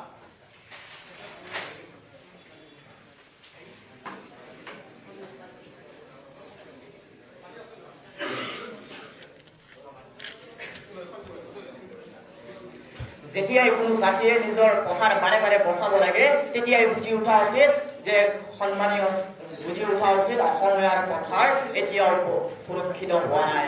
নমস্কাৰ মাননীয় অধ্যক্ষ মহোদয়, নমস্কাৰ মহামান্য সদন। মাননীয় অধ্যক্ষ মহোদয়, বিষয়বস্তুৰ গভীৰতালৈ নগৈ কেৱল মাত্ৰ চালে বেদে কোৱা কিছুমান যুক্তিৰে সদনক বিপথে পৰিচালিত কৰাৰ লগতে দেখিও নেদেখা আৰু শুনিও নুশুনাৰ ভাও ধৰি আধুনিক যুগৰ ধৃতৰাষ্ট্ৰৰ গান্ধাৰীৰ ভূমিকা গ্ৰহণ কৰিছে আৰু ইয়াক মই তীব্ৰভাৱে বিৰোধিতা কৰি গ্ৰহণ কৰিবলৈ লৈছো আজি বিৰোধী পক্ষৰ আচৰণ। মাননীয় অধ্যক্ষ মহোদয়, আজি সদনত উত্থাপিত বিষয়বস্তুৰ যদি আমি পুংখানুপুংখভাৱে বিশ্লেষণ কৰোঁ, ইয়াত দুটা কথা স্পষ্টভাৱে ফুটি উঠিছে। প্ৰথমটো হৈছে অসমীয়া জাতিৰ বজাৰ আৰু পথাৰ, আৰু দ্বিতীয়টো হৈছে ইয়াক কেনেকৈ সুৰক্ষিত কৰিছে অসমীয়া জাতিয়ে। মাননীয় অধ্যক্ষ মহোদয়, এইখন সেইখন নহল যিখন নহলত নেকি আজি ভূমি দখল, বনাঞ্চল ধ্বংস, মথাউৰি ভঙা, এই শব্দবোৰ আজি দৈনিক বাতৰি কাকত নাই বা সামাজিক মাধ্যমৰ শিৰোনাম হৈ পৰিছে। তেনে প্ৰেক্ষাপটত যেতিয়া সন্মানীয় চৰকাৰী পক্ষৰ সদস্যসকলে অসমীয়া জাতিয়ে নিজৰ প্ৰধান আৰু বজাৰ ৰক্ষা কৰা বুলি গণ্য কৰে, তেতিয়া বাধ্য হয় এনে প্ৰেক্ষাপট বিৰোধিতা কৰিবলৈ। মাননীয় অধ্যক্ষ মহোদয়, আজি সন্মানীয় চৰকাৰী পক্ষৰ সদস্যৰ দলপতিগৰাকীয়ে কৈ গ'লে চাহ শিল্পৰ উন্নয়নৰ কথা। তেখেতক সন্মান সহকাৰে জনাব পাৰে ভাল পাম। পথাৰ মানে কেৱল মাত্ৰ সেই মাটিডোখৰক নুবুজায়, পথাৰ মানে কেৱল মাত্ৰ সেই শস্যবিধক নুবুজায়, পথাৰ শব্দটোৱে কোনো না কোনো অৰ্থত সেই কৃষকজনৰ ৰাতিপুৱাৰ পৰা গধূলিলৈ মূৰৰ পৰা মাটিলৈ পেলোৱা সেই কষ্টৰ কথা, সেই ঘামৰ কথা নিশ্চয় মূল্য বুজায়। তেনে এক প্ৰেক্ষাপটত যেতিয়া সন্মানীয় চৰকাৰী পক্ষৰ সদস্যসকলে অসমীয়া জাতিয়ে নিজৰ পথাৰ আৰু বজাৰ সুৰক্ষা বুলি গণ্য কৰে, তেতিয়াই ভাবিবলৈ বাধ্য হয় এনে এক প্ৰেক্ষাপটত বিৰোধিতা কৰিবলৈ। মাননীয় অধ্যক্ষ মহোদয়, আজিও লাখ লাখ শ্ৰমিকে, চাহ বাগিচাৰ শ্ৰমিকে নিজৰ ন্যূনতম সুবিধা লাভ নকৰে। আজিও তেওঁলোকে নিজৰ ন্যূনতম সুবিধা লাভ নকৰে। তেওঁলোকক আজি কেৱল মাত্ৰ শ্ৰমিক হিচাপে ব্যৱহাৰ কৰা হৈছে, তেওঁলোকে কৃষক হিচাপে তেওঁলোকক ব্যৱহাৰ কৰা হোৱা নাই। মাননীয় অধ্যক্ষ মহোদয়, অসমৰ হাজাৰ হাজাৰ বিঘা মাটি আজিও বৈধ অবৈধ দখলৰ কবলত। তেনে প্ৰেক্ষাপটত যেতিয়া সন্মানীয় চৰকাৰী পক্ষৰ সদস্যসকলে অসমীয়া জাতিয়ে নিজৰ পথাৰ সুৰক্ষা বুলি গণ্য কৰে, তেতিয়াই মই প্ৰশ্ন কৰিবলৈ বাধ্য হওঁ তেওঁলোকক যে কিয় আজি তেওঁলোকে অসমৰ কৃষকে নিজৰ মাটিৰ কাগজৰ বাবে আদালতত দৌৰিব লগা হয়, কিয় তেওঁলোকে ওচৰ চাপৰীয়া অঞ্চলত থকা সেই নিম্ন শ্ৰেণীৰ লোকসকল নিজৰ ঘৰ বাৰী এৰি উঠি যাব লগা হয়, য'ত ভূমি নিজে নিশ্চিত নহয়, তাক সক্ষমতা কেনেকৈ দাবী কৰা যায় সেই কথাষাৰ কিন্তু কেৱল আৰু কেৱল মাত্ৰ আজি সন্মানীয় চৰকাৰী পক্ষৰ সদস্যসকলেই জানিব। মাননীয় অধ্যক্ষ মহোদয়, কিয় আজি কৃষকসকলে নিজৰ খেতি পথাৰ এৰি দিন মজুৰিৰ কাৰ্যত নামি পৰিছে, সেই কথাষাৰ কিন্তু আজি সন্মানীয় চৰকাৰী পক্ষৰ দলপতিগৰাকীয়ে স্পষ্ট কৰাৰ প্ৰয়োজন আছিল। মাননীয় অধ্যক্ষ মহোদয়, সন্মানীয় চৰকাৰী পক্ষৰ সদস্যই কৈ গ'লে অসমত হেনো 70% লোক কৃষিৰ ওপৰত নিৰ্ভৰশীল। তেখেতক সন্মান সহকাৰে জনাব পাৰে ভাল পাম, অসমত হয় 70% কৃষি কেৱল কৃষিৰ ওপৰত নিৰ্ভৰশীল, কিন্তু কৃষিৰ অৰ্থনৈতিক উন্নয়নৰ ক্ষেত্ৰত যেতিয়া 20% মাত্ৰ সীমাবদ্ধ হৈ যায়, তেতিয়াই অধিক কৃষি ক্ষেত্ৰত কবলত পঢ়া সেই সন্মানীয় চৰকাৰী পক্ষৰ দলপতিগৰাকীয়ে আকৌ কৈ গ'লে যে অসমত তেলৰ কথা, অসমৰ গেছৰ কথা, অসমৰ প্ৰাকৃতিক গেছৰ কথা। মানে অধ্যক্ষ মহোদয়, এইসমূহ খনিজ সম্পদ থকাৰ স্বত্তেও কিয় আজি অসমৰ যুৱক যুৱতীয়ে বেংগালুৰু, গুজৰাট, দিল্লী আদিৰ দৰে ৰাজ্যসমূহত নিজৰ কৰ্ম দক্ষতাৰ বাবে বিচাৰি ফুৰিবলগীয়া হৈছে। কিয় তেওঁলোকে আজিও অসমৰ যুৱক যুৱতীয়ে নিবনুৱা হৈ বহি আছে, সেই কথাষাৰ কিন্তু আজি স্পষ্ট কৰাৰ প্ৰয়োজন আছিল আজি সন্মানীয় চৰকাৰী পক্ষৰ সদস্যসকলে। যি সময়ত ৰাজপথলৈ ওলাই আহিবলগীয়া হৈছে অসমৰ কৃষকে নিজৰ ভূমি অধিকাৰৰ বাবে আন্দোলন কৰিবলৈ ওলাই আহিবলগীয়া হৈছে, তেনে প্ৰেক্ষাপটত যেতিয়া সন্মানীয় চৰকাৰী পক্ষৰ সদস্যসকলে অসমৰ পথাৰ সুৰক্ষিত বুলি কয়, তেতিয়াই মই সন্মানীয় চৰকাৰী পক্ষৰ সদস্যসকলক আপোনাৰ জৰিয়তে মাননীয় অধ্যক্ষমূলক সন্মান সহকাৰে ক'বলৈ পাম, বুজিব লাগিছিল কিবা, বুজি পালা কিবা, বিহু আছিল ভোগালী, তুলসী আনিলা তুলসী কঙালী। নমস্কাৰ মাননীয় অধ্যক্ষ মহোদয়, যেতিয়া কেৱল মাত্ৰ উৎপাদন আৰু সন্মানীয় চৰকাৰী পক্ষৰ সদস্যই কৈ গ'লে উৎপাদন বৃদ্ধিৰ কথা, কেৱল মাত্ৰ উৎপাদন বৃদ্ধিৰ কথা কৈ গ'লে তেখেতক সন্মান সহকাৰে জনাব পাৰে ভাল পাম, উৎপাদন জানো সুৰক্ষিতৰ চিহ্ন? উৎপাদন বাঢ়িলে জানো সুৰক্ষিত হয় জানো? যেতিয়া সেই কৃষকজনে গোটেই দিনটো কষ্ট কৰি নিজৰ যিটো দামত তেওঁলোকে কষ্ট কৰি নিজৰ উৎপাদনৰ দাম পাব লাগে সেই দামত পাই জানো? আজি সন্মানীয় চৰকাৰী পক্ষৰ সদস্যই কৈ গ'লে আলু বিলাহীৰ কথা, তেওঁ সন্মানীয় চৰকাৰী পক্ষৰ সদস্য সন্মান সহকাৰে জনাব পাৰে ভাল পাম, যি আলু 10-12 টকাত কৃষকে নিজৰ মালিকক বিক্ৰী কৰে, সেই আলুৱে সেই মালিকজনে যেতিয়া 20-25 টকাত বিক্ৰী কৰে, তেতিয়াই ভাবিবলৈ বাধ্য হওক বজাৰ আজিও অসমীয়া জাতিৰ হাতত আছেনে নাই। মাননীয় অধ্যক্ষ মহোদয়, বজাৰ আৰু পথাৰ যেতিয়া কেৱল মাত্ৰ অসমীয়া জাতিৰ নামত থাকে, কাগজত থাকে, কিন্তু যেতিয়া নিয়ন্ত্ৰণ আন বাহিৰা অধিপত্যৰ থাকে, তেতিয়াই ভাবিবলৈ বাধ্য হয় এনে প্ৰেক্ষাপট বিৰোধিতা কৰিবলৈ। নমস্কাৰ মাননীয় অধ্যক্ষ মহোদয়, ধন্যবাদ মাননীয় অধ্যক্ষ মহোদয়, ধন্যবাদ মহামান্য সদন। ইয়াৰ পিছত এগেইন দ্য মোচন দৰিনা গোস্বামী।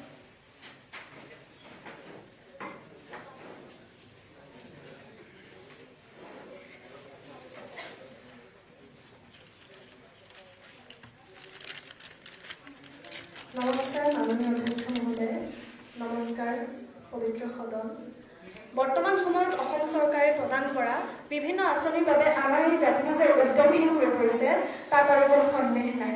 কৃষকে যদি খেতি নকৰাকৈ চাউল দাইল পায় তেতিয়াহ'লে আমাৰ এই কৃষি প্ৰধান বৰ অসমখন কোন দিশে আগবাঢ়িছে তাক আমি বুজিব পাৰিছোঁ। মাননীয় অধ্যক্ষ মহোদয়, এটা কথা আমি পাহৰিলে নহ'ব যে ঠেঙৰ পৰা ঠেং তুলি বহি খাব পালে কোনো জীৱই কষ্টৰ বাট বিচাৰি নলয়। অসমত বজাৰ যি বহিৰাগতৰ দখলত, বজাৰলৈ গ'লে দেখিবলৈ পোৱা যায় বহিৰাগতৰ দখলপতি। নতুনকৈ অহা অনলাইন ব্যৱস্থাই অসমীয়াৰ বজাৰ দখল কৰিছে।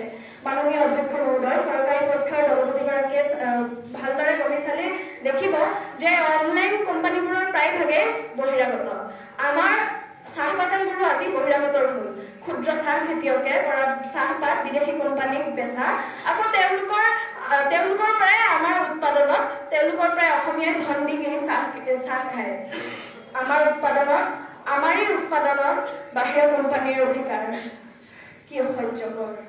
বজাৰত অসমীয়াৰ সংখ্যা আজি তেনেই তাকৰ। তেন্তে অসমীয়াই পথাৰ আৰু বজাৰ ৰক্ষা কৰা কথাটো হাস্যকৰ নহয়নে মাননীয় অধ্যক্ষ মহোদয়? সেয়েহে আজি এই সদনৰ বিপক্ষৰ তাৰ্কিকসকলক অনুৰোধ কৰিছোঁ, তেখেতৰ তুলনা বিশ্বাস ত্যাগ কৰিবলৈ অনুৰোধ জনাইছোঁ আৰু সদনৰ উত্থাপিত বিষয়টো উঠাই ল'বলৈ মাননীয় অধ্যক্ষ মহোদয়ক অনুৰোধ জনাইছোঁ।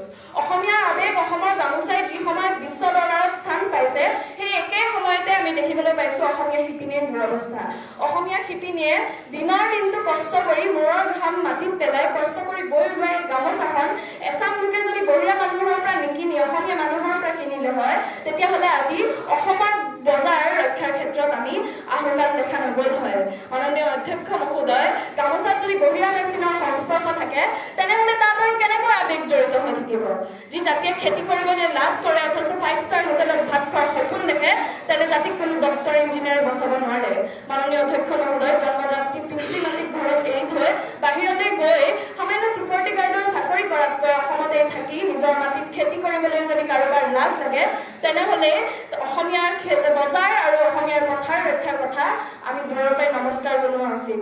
মাননীয় অধ্যক্ষ মহোদয়, যি সময়ত বহিৰাগত কোম্পানীয়ে অসমীয়াৰ মাটি কাঢ়ি উদ্যোগ প্ৰতিষ্ঠা কৰিছে, সেই একে সময়তে কিয় অসমীয়া জাতিয়ে নিজৰ কৃষি কৰ্ম বাদ দি বহিৰাগত কোম্পানীৰ দৰে চাকৰি কৰিবৰ বাবে হাবাথুৰি খাই ফুৰিছে, ই এক ডাঙৰ প্ৰশ্নৰ বিষয়। সেয়েহে অসমীয়া জাতিয়ে নাচিব নাজানি চোতাল বেকা বুলি ক'লে নহ'ব, অথচ নাচৰ ভংগীমা শিকিব লাগিব। শ্ৰমেই ধৰ্ম। সেয়েহে এটা সত্য, এই সত্য শ্ৰমিক ধৰ্ম, এই সত্য আমি পাহৰিবলৈ নহ'ব। মাননীয় অধ্যক্ষ মহোদয়, যি সমাজে শ্ৰমক সন্মান নকৰে, সেই সমাজে নিজৰ পথাৰ আৰু বজাৰ ৰক্ষা কৰিব নোৱাৰে। এটা কথা বৰ দুখ লগা যে আমি শ্ৰমক সন্মান বুলি ভাবোঁ আৰু চকীক গৌৰৱ বুলি ধৰিব, কিন্তু দেশ গঢ়িবলৈ শ্ৰমিকো লাগে আৰু দেশ চলাবলৈ অধিকাৰীও লাগে। সেয়েহে প্ৰয়োজন হ'লে অসমীয়া মানুহে শ্ৰমিকৰ দৰে কামো কৰিব লাগিব আৰু প্ৰয়োজন হ'লে এক উচ্চ পদস্থ বিষয়াৰ চকীতো বহিব পাৰিব লাগিব। মাননীয় অধ্যক্ষ মহোদয়, এনেবোৰ কাৰণতেই মই দৃঢ়ভাৱে ক'ব বিচাৰোঁ যে অসমীয়া জাতিয়ে নিজৰ পথাৰ আৰু বজাৰ ৰক্ষা কৰিবলৈ সক্ষম হোৱা নাই। এই বাস্তৱতা স্বীকাৰ কৰি আজিৰ ভুল কালিৰ শিক্ষা হিচাপে লৈ আগবাঢ়িলেহে এই অৱস্থা সলনি কৰিব পাৰিম বুলি মোৰ দৃঢ় বিশ্বাস। ধন্যবাদ মাননীয় অধ্যক্ষ মহোদয়, ধন্যবাদ আজিৰ সদন।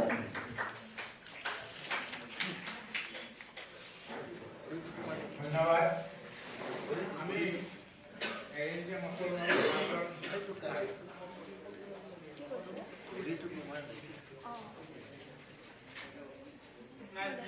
ইয়াৰ পিছত আমি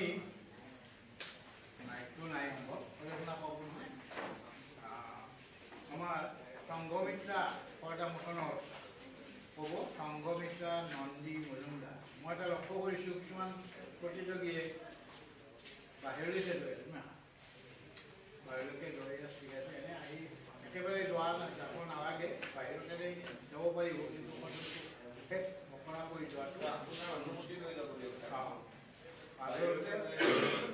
অনুমতি লৈ যাব লাগে আৰু বিশেষ কামত পোৱাটো বেলেগ কথা।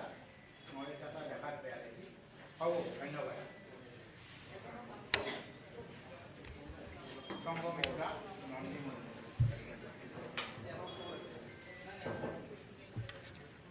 Good afternoon, honorable presenter, honorable speaker sir, honorable judges, and the august house.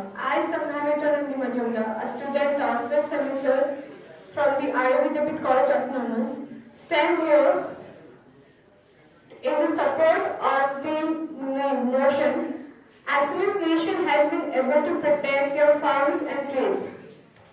I would like to say the supportive thing that yes, Assamese nation has been able to protect their farms and trees. To prove my point, I want to state that in Assam, Assamese peoples are, Assam government is been using various policies and schemes to develop the Assam's trade and commerce. In 2025 also there have been various programs which have been initiated, which have been executed for the development of trade and commerce, which includes advantages and development, where there was many startups which were introduced from Assam. Second, I would like to state that Assam is working through, Assamese people have been working through trade and commerce in a large scale. And also, some of the against the motion say that tea is been cultivated, but the farmers are not been recognized and all. But as we can know that, as I mentioned, Advantage Assam 2.0, it was all about the 200-year celebration of tea. The Assam government and Assamese people are trying to do the trade and commerce of tea. Secondly, there are many various programs executed for the women of Assam, where the women of where their main motto is to bring the women of Assam to sell their own products which we usually make. For example, gamusa. Also, we can see in Assam, in various bihus like Bhogali Bihu, Rangali Bihu, there are programs which have been executed there are programs and fairs which are executed with the women of Assam, where the government of Assam and some NGOs try to bring the women and the world who usually do not get the opportunity to or do not know the worth of their work. With this, I would like to say that this is the thing that Assam government and Assamese people are working on the trade and commerce, because Assam is a state where recently we are trying to bring the things of the Assamese household into a business trade. There are many women of Assamese household who earlier was not able to know that their laru and pithas can also be a part of trade and commerce, but now they are been earning in, may not in lakhs but in thousands, because nothing is better than something is better than nothing. And also, besides that, many programs have been organized for the trade and commerce awareness. How we can do the trade and commerce. Lastly, I would like to state a very well-known Assamese personality, Jadav Payeng, who is known as the forestman of Assam. He himself made a forest of Assam.